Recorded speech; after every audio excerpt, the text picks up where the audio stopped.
30তম মিলন মেলা উদ্বোধনে রক্তদান শিবির রোলে। বাঁকুড়া জেলার ইন্দাস ব্লকের রোলে 30তম মিলন মেলার শুভ উদ্বোধন হল। রক্তদান শিবিরের মধ্য দিয়ে এই মেলার সূচনা হলো। বর্তমান কঠিন পরিস্থিতিতে বাঁকুড়া ব্লাড ব্যাংকের রক্তে ঘাটতির ফলে ভয়াবহ রক্ত সংকটের মুখোমুখি হওয়া মানুষদের পাশে দাঁড়াতে এগিয়ে এলো রোল মিলন মেলা কমিটি। আজ বৃহস্পতিবার 7ই জানুয়ারি মিলন মেলা কমিটির উদ্যোগে স্বেচ্ছায় রক্তদান শিবিরের আয়োজন করা হয়। আজকের এই স্বেচ্ছায় রক্তদান শিবিরে মোট 65 জন রক্তদান করেন। এর মধ্যে একজন প্রতিবন্ধী মহিলা রক্তদান করেন। উপস্থিত ছিলেন বিশিষ্ট সমাজসেবী নিমাই মহন্ত, মোল্লা নাসের আলী সহ অন্যান্য বিশিষ্ট ব্যক্তিবর্গ। মেলাকে কেন্দ্র করে মানুষের মধ্যে উৎসাহ দেখা যায়। মেলা চলবে 6 দিন ধরে। বাঁকুড়া থেকে আব্দুল হাইয়ের রিপোর্ট, খাস খবর বাংলা ওয়ান। আমার নাম শেখ রমজান। বাড়ি রোড। এখানে কি উপলক্ষে রক্তদান করতে এসেছিলেন?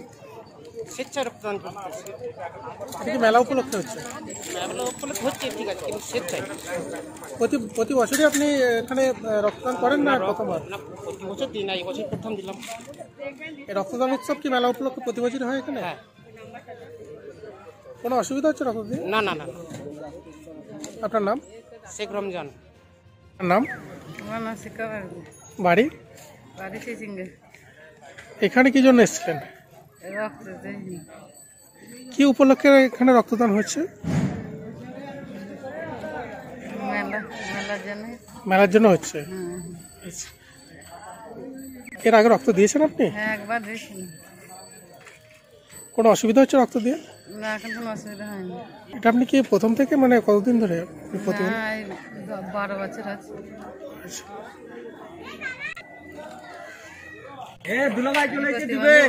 আমি দিচ্ছি, আপনার নামটা বলুন। আমার নাম শিক্ষা। নাম? আসিফ মন্ডল। মেলা কমিটির কি আপনি? আমরা মেলা কমিটির দায়িত্বে আছি সবাই। আজকে এখানে আজকে কোন মেলা উপলক্ষে কি হচ্ছিল এখানে? 30তম মিলন মেলা উপলক্ষে আজকে প্রতি বছরের তুলনায় যেভাবে আমরা শুরু করেছিলাম ব্লাড ডোনেশন ক্যাম্প, তার আজকে দ্বিতীয় পর্ব। এটা দ্বিতীয় বছর হলো ব্লাড ডোনেশন ক্যাম্পের। আমাদের মোটামুটি 65 জনের মতো রক্তদান, তারা স্বেচ্ছায় এসে রক্তদান একটা মহৎ কাজ করে গেল।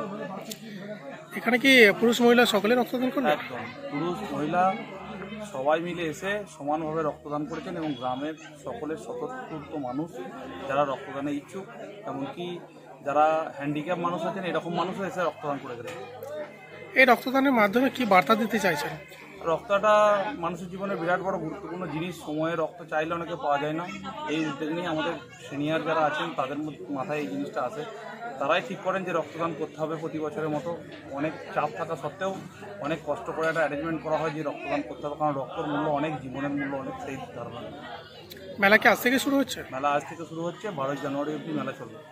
মেলা উপলক্ষে কি কি অনুষ্ঠান থাকছে এখানে? মেলা উপলক্ষে প্রতিদিনের অনুষ্ঠান কর্মসূচি থাকছে।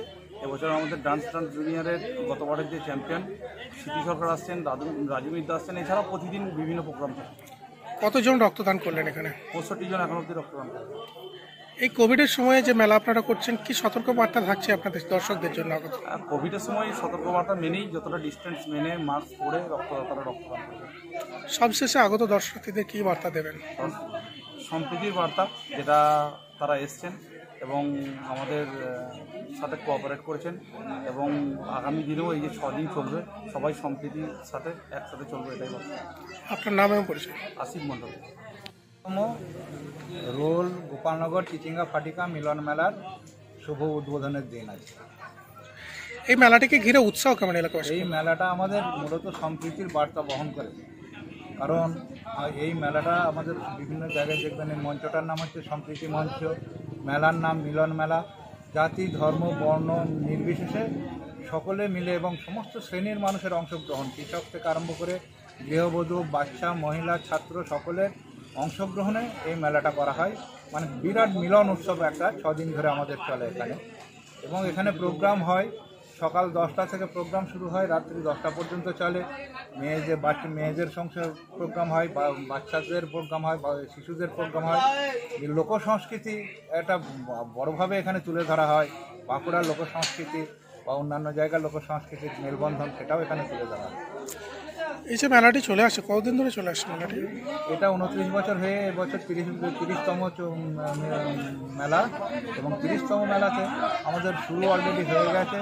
65 জন রক্তদাতা রক্ত দিয়ে দিয়েছে। পরবর্তী হচ্ছে আমাদের প্রায় 300 জন দুস্থ মানুষকে কম্বল বিতরণ করা হবে। তারপরে বিভিন্ন আধিকারিকরা আসবেন, বিভিন্ন মন্ত্রীরা আসবেন, এসে এই মেলার মানে শুভ সূচনা করবেন আর কি।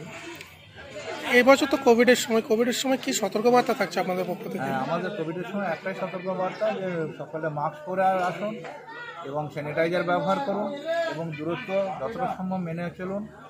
এবং যেটা মূল বার্তা থাকবে যে যে যার নিজের বাড়ি এবং বাড়ির আশেপাশগুলো যেন স্যানিটাইজ করে রাখে, এটাই আমাদের মূল মন্ত্র এই বছর। এবছরের মেলা নিয়ে সংশয় ছিল, সেই জায়গায় দাঁড়িয়ে রাজ্যের মুখ্যমন্ত্রী মমতা বন্দ্যোপাধ্যায় সমস্ত মেলা করার যে আদেশ দিয়েছে, কি বলবেন আপনি? আমরা মাননীয় মুখ্যমন্ত্রী তথা পশ্চিমবঙ্গের উপকার ওনার দেওয়া যে নির্দেশ, কোভিড-19 মেনটেন করে যে নির্দেশ উনি দিয়েছেন, তা মেনেই আমরা এই মেলার যাবতীয় কাজকর্ম করছি এবং আগামী 6 দিন সেটা মেনেই আমরা এই মেলাটাকে আগিয়ে নিই। আপনার নাম এবং পরিচয়? আমার নাম মুন্সি হাফিজুর রহমান, আমি এই মেলার একজন কর্মকর্তা। জরুরি ঔষধের জন্য যত্রতত্র ছোটাছুটির দিন শেষ, কারণ এবার ওষুধ আসতে চলেছে আপনাদের বাড়িতে। হ্যাঁ, ঠিকই শুনেছেন, একটা মোবাইল অ্যাপে ওষুধ অর্ডার দিলেই আপনার অর্ডার করা ওষুধ পৌঁছে যাবে আপনার বাড়িতে। কারণ এই প্রথমবার শহর রঘুনাথপুরে শুরু হচ্ছে local medicine home delivery app আরোগ্যশালা।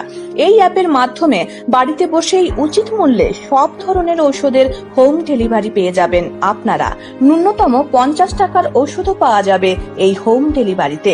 তাছাড়া হাইটেক পলিক্লিনিকের ব্যবস্থা এবং দেশের সর্বোচ্চ ল্যাব ডক্টর লাল প্যাথস ল্যাবসের থেকে সব ধরনের মলমূত্র, রক্ত, থুতু পরীক্ষা করার সুযোগ, তাও আবার বাড়িতে বসে। তাই আর দেরি নয়, এখনই অ্যাপসটি ডাউনলোড করুন প্লে স্টোরে গিয়ে কিংবা আমাদের স্ক্রিনে দেওয়া লিংক থেকে। বিস্তারিত তথ্যের জন্য যোগাযোগ করুন আমাদের সঙ্গে। আমাদের ঠিকানা আরোগ্যশালা, রঘুনাথপুর, অহল্যাবাই রোড, রঘুনাথপুর স্টেডিয়ামের সামনে। আমাদের হেল্পলাইন নাম্বার 8565050505.